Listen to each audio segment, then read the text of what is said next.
3 వేరువేరు చింతమానుల ఆకును తీసుకుని, చిలికన వెన్న తీసినది మజ్జిగను తీసుకుని వేరువేరుగా ఈ చింత ఆకును నూరాలి. 3 సమభాగములుగా తీసుకొని రసము కలుపుకొని, ముందుగా మనము గాడిద గడప వేర్లు తీసి నీడన ఆరబెట్టినవి, దీనిలో ఇది 3 భాగములు అయితే ఒక భాగము ఈ వేర్లు తీసుకోవాలి. దానిలో వేసి 9 రోజులు నానబెట్టాలి. అవి నాని 9 రోజుల తర్వాత తీసి ఆరబెట్టుకొని మెత్తగా పౌడర్ చేసి ఒక గాజు సీసాలో భద్రపరచాలి.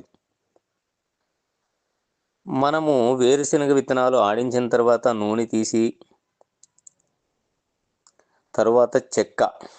నూనె తీసిన తర్వాత చెక్క వస్తుంది కదా, ఆ చెక్కను 3 గ్రాములు తీసుకొని ఒక 2-3 చుక్కల నీరు వేసి ఒక గుళికను చేయాలి.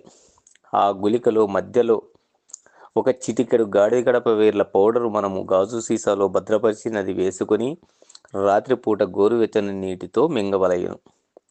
అలా 9 రోజులు మ్రింగితే బహుమూత్ర వ్యాధి బాగవును.